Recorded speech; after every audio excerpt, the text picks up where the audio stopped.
Hello, नमस्कार। Saraswati education channel में आप सभी का हार्दिक स्वागत है। तो आइए बच्चों, आज मैं 10th क्लास का सेकंड चैप्टर आप सबको जिस लेसन का नाम है पाठ का बाल गोविंद भगत और इसके लेखक हैं श्री राम वृक्ष बेनीपुरी जी। तो राम वृक्ष बेनीपुरी जी ने बाल गोविंद भगत नामक पाठ लिखा है। तो आइए, 10th क्लास सीबीएसई बोर्ड का है ये, और मैं इसको आपको थोड़ा आसान शब्दों में इसका सारांश बताती हूँ। ये हमारे लेखक हैं श्री राम वृक्ष बेनीपुरी जी। इनका जीवन परिचय संक्षिप्त में दे दूं। राम वृक्ष बेनीपुरी का नाम आधुनिक युग के सुप्रसिद्ध निबंधकार के रूप में लिया जाता है। उनका जन्म 1902 में बिहार राज्य स्थित मुजफ्फरपुर के बेनीपुर गांव में हुआ था। बचपन से ही इनके माता पिता का निधन हो गया था। इनकी मौसी ने इनको पाला था। 1920 के असहयोग आंदोलन की अवधि में उन्हें कई बार जेल की यात्रा भी करनी पड़ी। 1920 में इन्होंने कई प्रकार की रचनाएं बनाई और कई प्रकार की पत्र पत्रिकाएं बनाई, साहित्यिक बनाई, और सन 1968 में इनका निधन हो गया। तो इन्होंने जो रचनाएं बनाई थी, बहुमुखी प्रतिभा के धनी श्री राम वृक्ष बेनीपुरी जी ने नाटक, उपन्यास, कहानी, संस्मरण, निबंध, यात्रा, वृत्तांत आदि अनेक प्रकार का रचनाएं बनाई। चिता के फूल, गेहूं और गुलाब, पतितों के देश में, माटी की मूर्तें, नेत्रदान, मन और विजेता, जंजीरें, दीवार, पैरों में पंख बांधकर इत्यादि। तो ये राम वृक्ष बेनीपुरी जी की रचनाएं थी। साहित्यिक विशेषताएं, राम वृक्ष बेनीपुरी स्वतंत्रता सेनानी भी थे। उनके जीवन में राजनीति, साहित्य और संस्कृति की धाराओं की प्रवाह है। बेनीपुरी जी ने अपनी कृतियों के भावों तथा पात्रों के अनुकूल भाषा का प्रयोग किया है। उनकी सरल स्वाभाविक खड़ी बोली में तत्सम, तद्भव, उर्दू आदि भाषाएं प्रचलित हैं। बाकी आप ये तत्सम, ये सब आप उनके जीवन परिचय में पढ़ सकते हैं आगे। तो आइए, अब मैं ज्यादा समय न लेती हुई राम वृक्ष बेनीपुरी जी ने जो पाठ लिखा है बाल गोविंद भगत, तो बाल गोविंद भगत पाठ का आसान शब्दों में आप लोगों को सारांश बताती हूँ। आशा करती हूँ आप अंत में मेरे चैनल को भी जरूर सब्सक्राइब करेंगे, क्योंकि वीडियो बनाने में भी बहुत मेहनत लगती है। तो मैं आपको पढ़ के बताती हूँ। बाल गोविंद भगत जी का ये सारांश है। बाल गोविंद भगत नामक प्रस्तुत पाठ में लेखक राम वृक्ष बेनीपुरी ने ऐसे विलक्षण चरित्र वाले व्यक्ति का रेखा चित्र खींचा हुआ है जो मानवता, लोक संस्कृति, सामूहिक चेतना तथा करनी कथनी में साम्यता रखने वाले का प्रतीक है। पाठ में लेखक ने यह बताने का प्रयास किया है कि मनुष्य कुछ विशिष्ट गुणों, कुछ विशेष गुणों के आधार पर सन्यासी हो सकता है, पर बाहरी आडंबरों जैसी वेश दिखावा कर्म करने से कोई सन्यासी नहीं होता। मतलब इसका ये है कि बाल गोविंद भक्त जो लेखक ने राम वृक्ष बेनीपुरी जी ने लिखा हुआ है, ये बाल गोविंद भगत एक ऐसे आदमी है, ऐसा चरित्र है जो बिल्कुल साफ, उज्जवल और बाहरी आडंबरों से परे है, लेकिन एक किस्म का सन्यासी है। इसके अलावा लेखक ने समाज में व्याप्त विभिन्न कुरीतियों और बुराइयों पर भी करारा जवाब दिया है।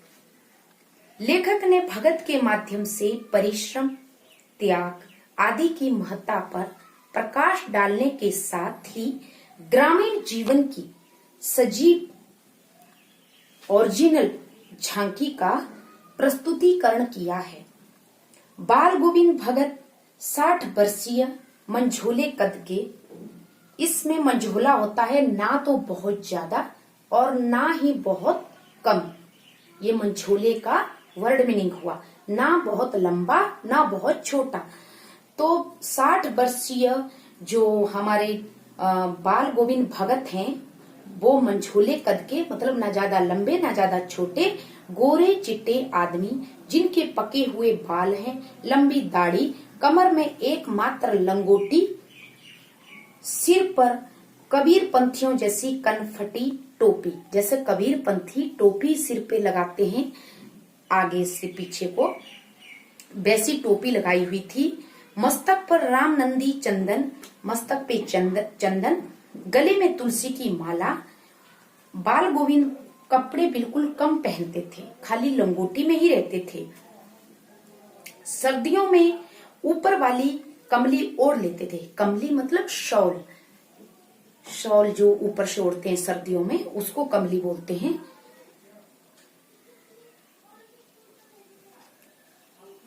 ऐसे भगत बाल गोविंद को बाहरी बेस से साधु भी कहा जा सकता है, लेकिन वे गृहस्थ थे, वे गृहस्थी थे, खेती बाड़ी करते थे और अच्छा साफ सुथरा मकान भी उनका था। वो बहुत मेहनती थे। यह सब होते हुए भी साधुओं की सभी परिभाषाओं में वो खरे उतरने वाले भगत हैं, क्योंकि उनका मन निश्चल है। यहाँ पे हमारे राम वृक्ष बेनीपुरी लेखक जी कहते हैं कि जो हमारे बाल गोविंद भगत थे उनका साधुओं से भी अच्छा चरित्र था। वो गृहस्थ होकर भी सब कुछ उन्होंने बहुत अच्छे से अपना मेंटेन कर रखा था सब कुछ। भगत कबीर साहब को वे मानते थे, जो हमारे कबीर साहब थे उनको वे मानते थे, उन्हीं के गीतों को गाते थे, उन्हीं के आदेशों पर चलते थे, कभी झूठ ना बोलना, उन्हें जैसा खरा व्यवहार करना, स्पष्ट वक्ता थे, स्पष्ट बोलना, किसी चीज को, किसी दूसरे की चीज को बिना मांगे कभी छूना नहीं, कभी किसी के साथ गलत व्यवहार नहीं करना, हाँ जी हो जी करके रिस्पेक्ट से बात करना। ये सब बाल गोविंद भक्त की पहचान थी। लेखक उनके कंठ से कबीर के पदों को सुनकर एक दिन आए और आषाढ़ मास में एक दिन लेखक, वर्षा काल हो रही थी, तो उनके बाल गोविंद भगत के मुंह से जो कबीर साहब के गाने बज रहे थे उनको लेखक ने सुन लिया। लेखक उनके कंठ होता है गला, गले से कबीर के पदों को सुनकर मुग्ध हो गए, मतलब उनको बहुत मजा आ गया। आषाढ़ में वर्षा होने पर समूचा गांव खेतों में था। बच्चे पानी भरे खेतों में उछल रहे हैं, क्योंकि आषाढ़ मास में जब खेतों में बारिश होती है तो उस समय धान की फसल बोते हैं। सारे बच्चे खेतों में उछल रहे थे। औरतें कलेवा लिए मेड़ पर बैठी थी। आसमान बादल में थे, ठंडी हवाएं चल रही थी। धान की खेती भगत जी भी रुपो रहे थे और रुपाई कर रहे। भगत के कंठ में फूटता हुआ स्वर कान में पड़ता है। भगत जी धान की रुपाई भी कर रहे थे और उनके गले में गाना भी कबीर साहब का बज रहा था। बाल गोविंद भगत के संगीत का ऐसा जादू था जिससे सारे लोग झूम उठते थे। बादलों से भरा आकाश और अंधेरे में भगत का संगीत चौंका देता था। सब सो रहे होते थे और भगत जी का संगीत जाग रहा होता था। उनका संगीत सोए हुओं को भी जगा देता था। उनकी वाणी में इतनी मधुरता थी, मतलब मिठास थी।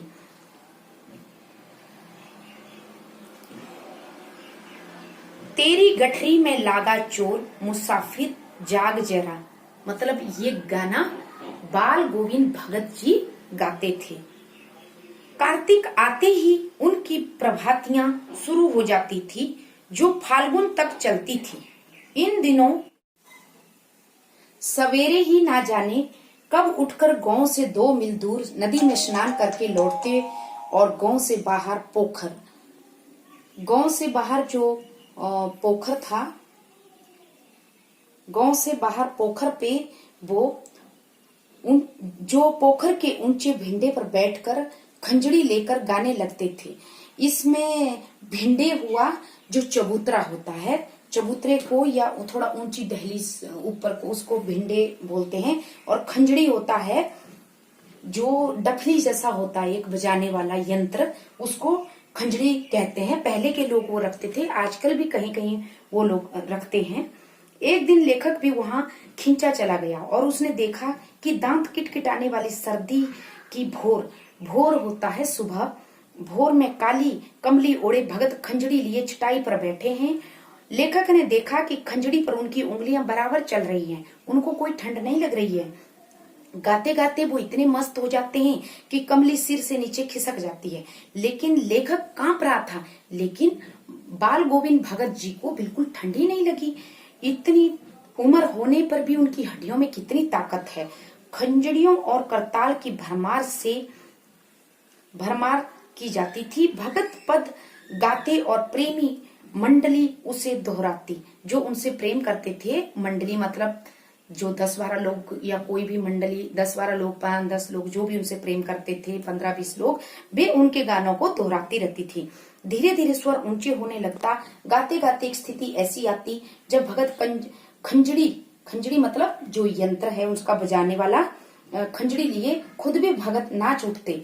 उनके साथ सबके तन मन नृत्य कर उठते, सभी लोग नाचने लगते। सारा आंगन नृत्य और संगीत से भर जाता। भगत के उसमें सारे लोग आ जाते आंगन में और नृत्य करते और भजन गा के उन मंत्र मतलब मुग्ध हो जाते, उनको सबको मजा आ जाता। लेखक भगत की साधना को देखकर उस दिन दंग रह गया। जब भगत का इकलौता बेटा था, जो बाल गोविंद भगत थे, उनका इकलौता बेटा ही मर गया। जब इकलौता बेटा मरा, जिसे भगत बहुत मानते थे, जिसकी बड़ी बहुत नाजों से उन्होंने शादी कराई थी, वही बेटा मर गया। बेटे को आंगन पे चटाई पर लेटाकर एक सफेद कपड़े से ढक दिया गया। अपने ही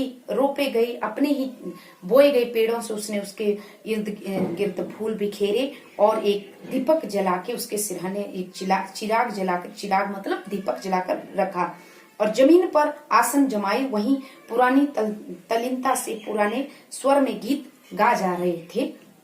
पतोहू रो रही है। यहाँ पतोहू पहले के जमाने में बहू को पतोहू बोलते थे। पतोहू का मीनिंग यहाँ बहू रानी हुआ। जो बाल गोविंद भगत की बहू थी, तो उनकी बहू रो रही थी, स्त्रियां उसे चुप करा रही थी। भगत कभी गाते और पतोहू के पास जाते, पतोहू मतलब अपनी बहू के पास जाते और बोलते कि इसमें रोने वाली कौन सी बात है, आत्मा परमात्मा में मिल गई है। आत्मा जो थी वो परमात्मा के पास चली गई है और शरीर को छोड़कर परमात्मा में मिल गई आत्मा, तो इसमें रोने वाली कौन सी बात है। भगत ने अपनी बहू से ही आग में चिता लगवाई। श्राद्ध की अवधि पूरी होने पर, जब श्राद्ध की अवधि पूरी हो गई, तो भगत की जो बहू थी उसके भाई को बुलाकर उसकी बहन को उससे कहा, उसके भाई से, कि अब इसकी शादी करा दी जाए, क्योंकि उसकी भगत की बहू के कोई बच्चा नहीं था, इसकी दोबारा शादी करा दी जाए। लेकिन बहू को भगत जी की बहुत चिंता हुई।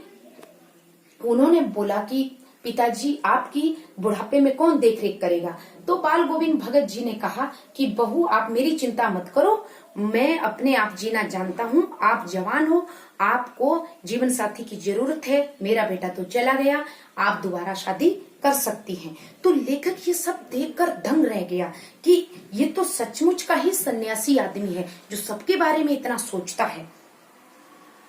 भगत हर वर्ष गंगा स्नान करने जाते, पैदल ही जाते और पैदल ही आते। करीब 30 कोस में की दूरी पे गंगा थी, करीब 30 कोस की दूरी पे गंगा थी। घर से खाकर जाते और लौटकर घर में ही खाते। दो रास्ते में अपनी वो डफली खंजड़ी बजाते हुए जाते थे। जहां प्यास लगती पानी पी लेते। आने जाने पर पूरे 4-5 दिन लगते, लेकिन उपवास में ही अपना समय बिताते थे। अब बुढ़ापा आ गया, किंतु टेक वही जवानी वाली थी। बुढ़ापा तो बाल गोविंद भगत जी को लेखक जी राम वृक्ष बेनीपुरी कहते हैं कि आ गया था, लेकिन बुढ़ापे में भी वही जवानी वाली उनकी टेरी थी। वे अपने को जवान ही मन से समझते थे। इस बार थोड़ा वो गंगा स्नान से लौटे तो उनकी तबीयत खराब हो गई थी। तो उनकी तबीयत खराब हुई थी तो लेखक देखे कि उनकी तबीयत, सब लोगों ने उनको रोका कि अभी थोड़ा आप इधर उधर मत घूमो, आपको बुखार है, थोड़ा आप आराम कीजिए, अपनी सेहत का ध्यान दीजिए, अच्छे से खाइए, स्नान वगैरह बुखार में मत कीजिए। लेकिन वो बाल गोविंद भगत जी कहाँ मानने वाले थे, वो तो असली साधुओं में से एक थे। अब धीरे धीरे उनका शरीर बहुत ज्यादा कमजोर हो गया। उस दिन संध्या में गीत गा रहे थे और परंतु जैसे ही भोर में लोगों ने गीत नहीं सुना, जाकर लोगों ने देखा तो बाल गोविंद भगत जी नहीं रहे, सिर्फ उनका पंजर वहां पड़ा था। पंजर मतलब उनका मृत शरीर ही वहीं पे पड़ा हुआ था। भोर हुआ, सुबह जब लोगों ने देखा तो बाल गोविंद भगत जी का शरीर ही वहां पर पड़ा हुआ था। तो बच्चों, ये रहा बाल गोविंद भगत पाठ नामक जो पाठ है बाल गोविंद भगत जी का, और इसको लिखा है राम वृक्ष बेनीपुरी जी ने। तो मैंने बिल्कुल सरल भाषा में आपको वर्ड मीनिंग के साथ, कठिन शब्द के साथ आपको समझाया। आशा करती हूँ आप इसके सुन के आपको क्वेश्चन, इसके जो प्रश्न हैं वो तो आपको अपने आप ही याद हो जाएंगे। अगर आप एक बार, मैं आपसे यही रिक्वेस्ट करती हूँ कि अगर आप पूरे लेसन को, चाहे इंग्लिश का हो चाहे हिंदी का हो, अगर आप उसको एक बार पूरे को अच्छे से एक बार पढ़ लेते हैं शुरू में ही, तो आपको प्रश्न उत्तर ढूंढने की, लर्न करने की जरूरत नहीं है, आपको अपने आप ही वो लर्न हो जाते हैं। तो प्लीज मेरा ये channel Saraswati education channel subscribe करें, साथ में जो बेल आइकन है, घंटी है, घंटी को जरूर प्रेस करें। Thank you.